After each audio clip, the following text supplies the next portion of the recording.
Hello, you're listening to the K12 Tech Podcast, bringing you insights into the world of education technology. Stay tuned as we discuss the past, the present, and most importantly, the future of technology in our schools. Julie, thank you for being on the K12 Tech Podcast. I'm excited to have you on to talk about digital citizenship. I am grateful to get to be with you today, and this is one of my soapbox topics, so it should be a fun time. Great. So why don't you walk us in, for everyone new, Hallie Kilovas is new to K12 Tech as our head relationship manager, and she's going to be kind of my co-host on these podcasts going forward. Yeah. So Julie, can you start from the beginning, kind of your journey into education, and then kind of what you're doing to what you're doing now, and then we'll hop into digital citizenship. Yeah, so I actually was an accountant before I became an educator. Was working 70, 80 hours a week, wanted to have a family, stayed home, and then when I decided I wanted to go back to work, I thought, you know what I'd really like to do, and what kind of always seemed to happen when I was in accounting was teach. Like I'd be the one they'd say, go teach them how to do this. And I was like, wait a minute. So my thought was, I'll teach accounting. So I went back to school, became certified as a business education teacher. I have yet to ever teach accounting because the doors that open up were computers. And so my first job was teaching computer applications, Microsoft Word, all that type of stuff in a high school setting.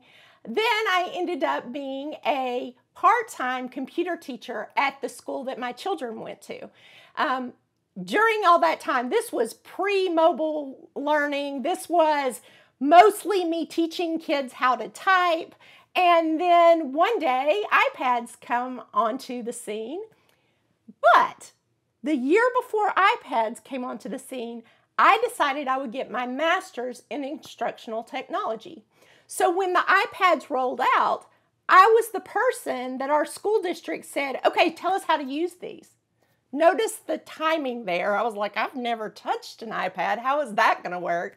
But regardless, I became that person. My role changed into more of a tech coach eventually. And then I ended up as the director of instructional technology and innovation in that same school system for 16 years. Recently, over the last 3 years, I am an adjunct instructor at the University of Tennessee at Chattanooga, where I teach both undergraduate and graduate level courses on educational technology. That's awesome, and so well said. So accountant, did any of that translate when you got into the technology world? Do you think like learning that technical side helped to kind of get into the weeds a little bit? Can you talk a little bit about that and maybe some of that that translated? Yeah, first of all, I would say I'm a boss at budgeting because that was my background. So I could budget like nobody's business. Most educators don't even know where to begin. And so that was a really easy transition for me. Then I would also say that just forming connections with outside businesses, that was much easier for me because I had that business background with marketing and all that type of stuff as well. But as far as the technology side, I think what it allowed me to do is I have that side of me that's very an analytical thinker. So learning how to troubleshoot and how to set up products and things like that, it came a lot easier to me than, say, most people when they first started doing that type of thing. Yeah, and I think also in accounting, there's so much of like having to teach yourself like very small technical like processes and like even different softwares and stuff. There's like a lot of that learning that's involved in that. And that's like one trait I've noticed between a lot of technology people, especially in EdTech, is they're really good at teaching themselves how to do things. I think that's like, you have to have that trait to excel in this environment. I think you do. If not, you're banging your head against the wall constantly or calling a help desk and waiting forever for, someone to actually help you. So I think it's the nature of the beast. We've learned how to teach ourselves. So you really were in education technology at a very transformative period with I remember that's when I got started about 12 years ago in this business, when the iPad 1, iPad 2 started getting introduced into schools. So like from the start and then kind of working that into the digital citizenship, what issues did you see early on in EdTech that really led that of like, this is going to be a big need?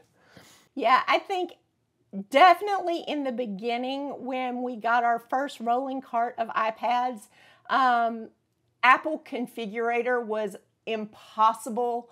And you'd think you set something up and it was never set up correctly. And then I'd go to take them to the class and students had access to things that I never intended them to have access to. And so it was this, is this worth it type thing in the very beginning, you know? And then as time went on, I think what we began to see was that there were more safeguards put into place, that type of thing. But immediately, I felt like I was putting out fires constantly, and I was constantly reacting to something that happened in the classroom, and I didn't like that space at all, because I feel like, and this is my big soapbox moment, if you're going to put technology in the hands of students, you need to prepare them for it beforehand. You don't react when they do something wrong. You set expectations so that they know how to react if they're put in certain situations. And let's be honest, eventually every child everywhere is going to have a moment when they go, wait a minute, am I supposed to be looking at this right now? Or making that choice to do a certain search or whatever it is. So it was in that moment, and at that time I was an elementary computer teacher. So at that time it was very important for me to help my students start thinking about, and I call them light bulb moments. If you ever saw Roadrunner and Wile E. Coyote, and all of a sudden they'd have an idea and the light bulb would come over their head, that was what I would say to my students. I was like, I want you to have a light bulb moment when you're put in that situation and you see something and you're going, this makes me feel uncomfortable, or what would I do if my grandmother was standing behind me right now? You've got to make that decision one way or the other. So what that meant for me was digital citizenship. And so I started looking at common sense media. I became a common sense media educator. Our school was a common sense media school one year. But my desire was to help students really start looking at all the aspects of digital citizenship, the privacy, the media balance. That's a huge one. Just teaching them very young, hey, sometimes you need to just go outside, not be on your computer all the time. What a digital footprint looks like and what that means, and just all that type of thing, cyberbullying and how you should conduct yourself. And to be honest, all that happened with parents at the same time it happened with children. So we weren't getting very good modeling from the parents either. Like, it wasn't one of those things where I could go, look at the way your mother does it, because your mother was the one on MySpace acting like a fool at the time, you know? So I think the issue was, how do we do this in a way where we start making this generation see the importance of all these things moving forward? So like when are you the one building that policy with the superintendent principals? Is it just part of your computer class in the beginning? Can you like walk through maybe even baby steps, because maybe some schools have not fully launched this out.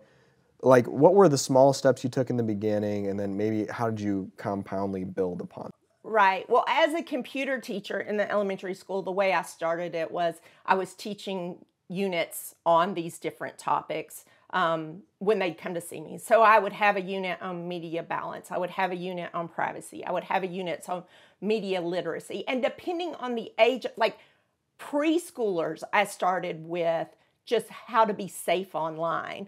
And so that's how I started. Then my role kind of moved into the tech coach. Well, I would come into the classroom and I would teach like pre-K to second grade. These are the digital literacy or digital citizenship things I want them to know. And then 4th through 5th. And then we went on up, because we were a K12 school, a pre-K12 school. We went all the way up. Honestly, We didn't do so much in high school because that was an elective. The computer class was an elective. So our goal was to try to figure out, how do you embed that into a lesson that you're already teaching? How do you speak into that space? So as a tech coach, when I would go into a classroom, and let's say we're doing research, there's always an opportunity where you look over and some kid's supposed to be looking at the Battle of the Bulge, and instead he's looking at gastric bypass surgery. And so it gives me an opportunity to talk about, what it means to multitask and what it means to make wise choices when you're using your technology. So I think a lot of it became just in my role. I just kind of adopted that. But from pre-K to grades 8, we actually embedded it into the computer science as well, or the computer classes that we taught. What I teach now to my pre-service teachers and my teachers who are already in is how to embed it into a lesson plan they already have. So teachers don't have enough time. And when I start saying, you're going to embed digital citizenship into a lesson, they're like, there's not enough room in my day. I can't do that. But once I start showing them that you really are teaching it already, you're already teaching them about media literacy, because when you're teaching them about research, you're showing them how to look for good resources. And so when they realize that, hey, I am kind of doing this, and I can be more responsible and more proactive about it. And that way, when I walk by a student and I see them off task and I close their computer, there's no pushback. We've already talked about this. We've already said why it was important. And that's the beauty of, I think, embedding it into a lesson you already have. Yeah, I think that's smart. On the proactive side, most schools have a fair use policy. We help schools kind of write that for their devices, but that's just like a legal document. I guarantee you probably 90% of parents are like, all right, sign it. It's just another thing I'm signing. And most of the time, it's the parent signing it, and a child doesn't even look at it. But who are you holding responsible? The child. And so, it's really this disconnect between that. And so, a lot of teachers, I also teach them to have, my pre-service teachers, create an acceptable use policy for your class. And I want you to sign it, and I want you to take it home and have your parents sign it. So that way, you knew what to expect. Yeah, so digital citizenship is so much bigger than I originally thought it was. Digital literacy, I knew about that, but even digital etiquette or digital law, digital rights, even health and wellness, take a break.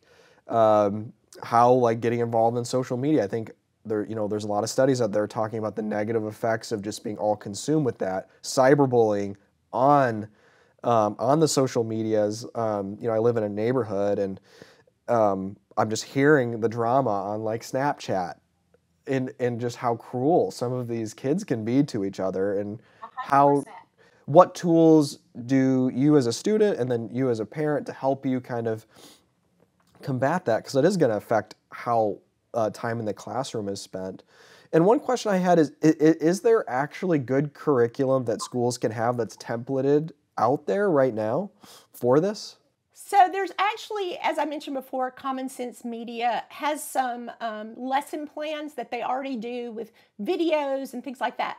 For me, I never just accepted it as this is the lesson I'm going to teach. I kind of tweaked it I think a lot of teachers would do that, tweak it for my own usage, for my own students that I was teaching. And it's free. It's a good starting point, I think, to begin with there. There's other ones as well, but I think that one's very easy to navigate. And I think that, in my opinion, if I were going to tell a teacher, okay, you've got to teach this, and this is what I do for one of my assignments, actually, I have them go in, choose one of the lesson plans there, and then they have to adapt that lesson plan for the lesson plan that they're teaching that day. So they have to tell me how they're integrating it. So it gives you a way to kind of think through because not everyone, you just listed some of the different elements. Not every element lends itself to a math class, but there are some that do. And so figuring out in a school district, okay, who should be teaching what and when and where, I think is an important part of it. Yeah, and I think even, starting the cybersecurity conversations with students at a young age, because talking with insurance companies, there's companies now where like you can't even get cybersecurity insurance anymore, Right. because of just internal employees and stuff, and like training that heavily in the schools too, of like, hey, when you get into the workplace, like you are a target for this information, and it's going to be like a whole like combating kind of thing. I could see that being like a big focus and would be really valuable to start at such a young age. It's just it's changed so quickly. Sure. And I think we'll see continuing changes in those digital citizenship. AI is going to impact that tremendously. I mean, I'm speaking specifically into what does ethical use of AI look like when I'm talking to students now. So I think we're going to see that always migrating forward and adapting to the world that we live in at the time. Yeah, I'm kind of curious. Oh, go ahead, Tally.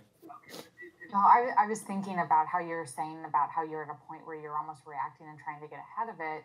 And I was thinking, are you kind of in that phase again right now then with how rapidly AI is coming out now?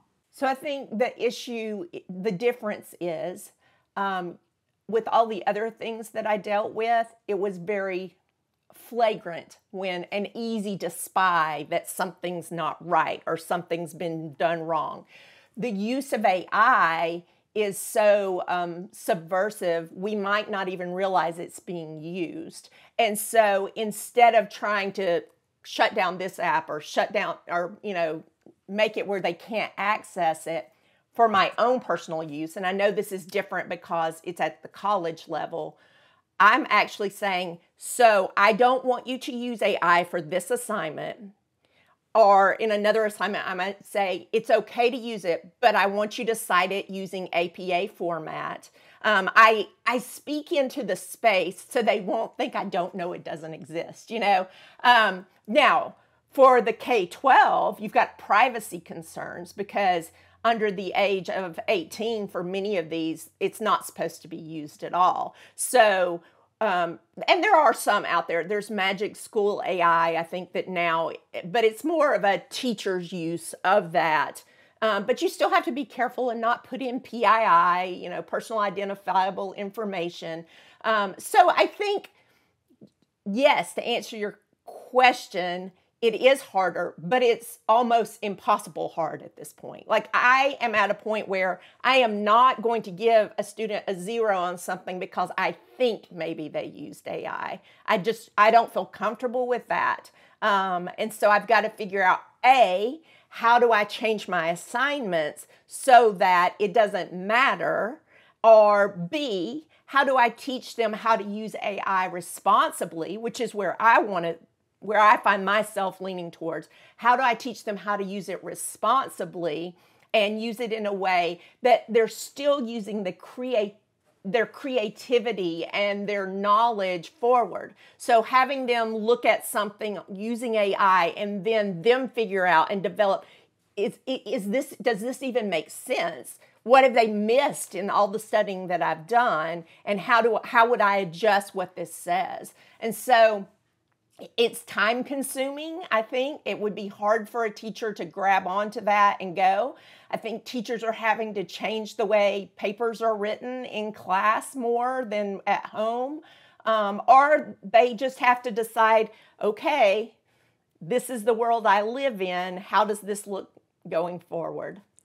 Yeah, it's an interesting concept because you essentially inside of the classroom have to take a step backwards. So you obviously have devices and they're typing, but you would essentially almost have to be like, all right, here's the old, what was it, the blue books or whatever we used to have, like write it down. And then it basically like, you have to handwrite out a certain portion of your assignments, which that makes a lot of sense to me. And then I'm curious if there's been technology now going back to that to be able to like, all right, now I want to be able to put this pamphlet and have it digitized, the handwritten digitized so I can then grade it. It's like funny, you're like going backwards, then you have to go forwards again. Yeah, and I think the issue, like I struggle with the whole idea of going all the way back to paper and pencil because I think it slows the creativity of the student. They think faster than they write. I mean, That was proven a gazillion years ago when I was teaching typing, So, my thing is, and this is what I'm telling my teachers, so have them write their thesis statement on paper and pencil. And then you go over that thesis statement with them. And then have them write blocks of paragraphs at a time, type it in your classroom with you there, just blocks of it. And the beauty of technology is you can be circulating all the time, or you can be on a Google Doc giving feedback. You have the ability to do some of the things I think technology streamlines for a teacher that it didn't used to. So giving that feedback, you kind of are going to know their voice if you're constantly in that feedback loop.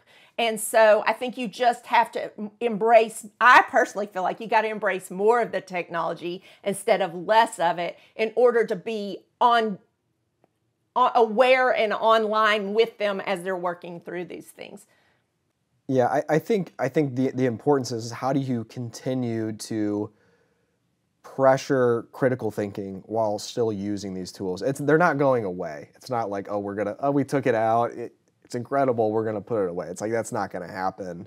It's incorporated into everything. And the AI we have now will be the worst AI that these students will ever have. It's just like our cell phones. This will be the worst cell phone I own this point forward, hopefully. But that, you know what I'm saying? Like, it's only going to progress and get better. It's only going to be embedded into more EdTech things. For me, I'm an educational futurist. I'm excited about that. I like the idea of being able to adapt to a student's personalized needs because I'm aware of them more than ever before. And so, that'll be a really nice thing, I think. Yeah, you're right. And even when we started this and talking about digital citizenship, I, funny enough, didn't even think about how AI just fully changed that. I think especially on the ethical side. And then honestly, on the digital health and wellness side too, because when ChatGPT came out, I started using that very, very early. And there was a sense of this is doing, it felt dumb. I'm this is so much more intelligent than I am, and just its ability to reason. And there is I use it for a lot different things than I did when I first started using it. And I think just from a health and wellness side of using it more to amplify more than doing a lot of work for me. So I'm curious, has that been thought through? I don't really know on the EdTech side, the health and wellness side with AI. Has that been a topic that's come up, and how that's going to affect people's, potentially students' ability? Would it potentially dwarf their ability to critically think about things? Yeah, I think that's the biggest pushback that educators have right now is, if we become so reliant. I mean, in some ways, it's a lot like when we chose to adapt calculators into math classes gazillions of years ago, and everybody was like, no, they've got to learn and still we're still learning the basics like we always did, but at certain, and even the jokes now about how we have a calculator always on our phone, and they're like, you're not going to have a calculator in real life. Right. We do now, and we have all these things on our phone that we never thought we would ever have access to, right? So I think the difference is, though, and I think this is the thing, in my opinion, that we as educators have to really start teaching, and this is more of the media literacy side of digital citizenship, is if I put numbers into a calculator correctly, it's always going to give me that answer, the correct answer. The issue with AI right now is if I put a prompt in, who knows if it's going to hallucinate? Who knows if it's going to tie it back to a research that doesn't even exist? Who knows if it's real or not? So I think our job as educators is, yes, telling students, hey, it's out there and it can make your life easier, but you have to be the discernment. And that's the critical thinking that has to take part. It's not just an acceptance that, okay, here's my answer. And I think that's where teachers are actually catching students using it, because they're not even reading it. They're just turning in something that they asked. AI to write, So I think that's the thing that we really have to start focusing on, the ethics of AI and how that's going to impact us as individuals, both for creativity and critical thinking. What is there like an organization out there that you would suggest is like a good place to go and read like the best research done on this specifically for EdTech? You know what? I don't know right now where that would be. I know that ISTE has done some stuff on the topic. That might be the place I would start in terms of, it's just so new as far as like peer-reviewed type documents. I don't know if there's any true research that's been done at this point that I could point to. Yeah, that's a good point. So you mentioned this on our intro call. Can you talk a little bit about your coffee shop meetings? Yeah. And why you started it, and then the purpose of it. So we once a month usually we meet, and when I say we, I started it. It's probably been 10 years ago or more, where it was, hey, educators anywhere in Chattanooga area, if you're interested, come meet with us on Saturday mornings, one day a month, from for an hour. And if you're familiar with the Ed Camp movement, it's kind of like an unconference. So it's just a meetup. There's no plan. There's no here's what we're going to talk about. It's very organic in the way it works. And the reason I started it in the beginning was if you're in EdTech, especially if you were in EdTech from the beginning, sometimes it feels like you're butting your head against the wall, and it was just pushback after pushback after pushback. And I was exhausted, and I was tired of feeling like I was having to champion everything I did. I had to, unlike other roles in schools, they didn't have to justify what they were doing. I felt like I constantly had to justify any idea I had.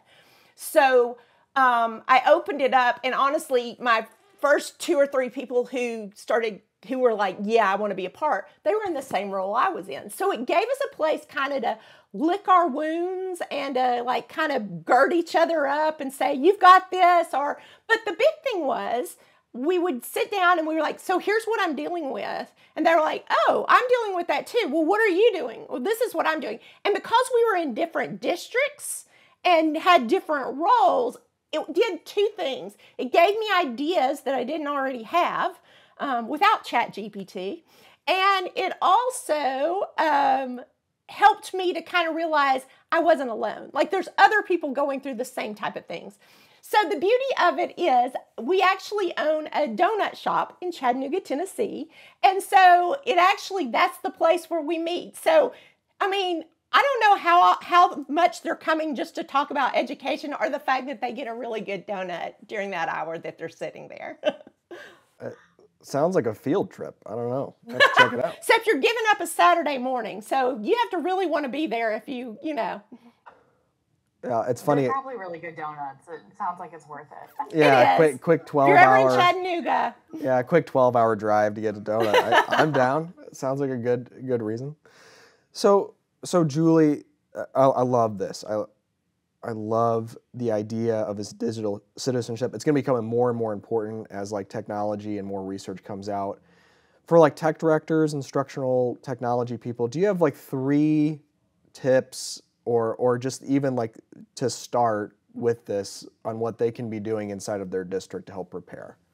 Yeah, I think the big thing is you've got to look at it in terms of being proactive instead of reactive. So look at your district. Ask yourself, are we being proactive? We're putting technology into the hands of these students. What are we doing to prepare them for that? What are our individual teachers doing to prepare them for that? So that would be the first thing I would do. The next thing I would do is probably look at the different attributes of digital citizenship and then kind of map it out into a curriculum in terms of, and it doesn't have to be like, here's your curriculum, boom, but hey, kindergarten through 3rd grade teachers, we want you to take on these 3 tenets of digital citizenship. So make yourself aware of these. Figure out ways you can embed them into what you're teaching, and go all the way up your curriculum and figure out how that's going. And then thirdly, I would say, look for opportunities to get your parents invested in that. Create what I like to call parent universities, because parents don't even know what their kids are doing with technology a lot of times. So creating opportunities where you come in, where you have someone come into the school and talk to them on when's the right time to let your kid have a phone, or what are the social media platforms that our kids are using right now. And I think what that does, you have hyper-vigilant parents on both ends of the spectrum. Some of them are like, we just let them do whatever they want to do. And others are like, we've locked down everything and they can't do anything. So your goal is trying to find the middle ground to help those parents through that as well. I think you've got a responsibility to the whole family in trying to figure that out as well. I go into schools a lot and try to just help them do that. So those would probably be the 3 things that I would suggest for a district to start with. Awesome. Well, I love that. And thank you so much for all you're doing, like for the future generation of teachers. Like I've you and then another friend of mine, Marlo, has gone into the higher ed to continue teaching this and preparing. And it's so important. It's not going away. Technology is going to be, so important one-to-one. There's going to be a device in students' hands, starting in pre-K, K, all the way through. So thank you so much for your service. Well, thank you. Education technology. Awesome. Well, thanks so much for being on. Have a good one. Yeah, thank you very much.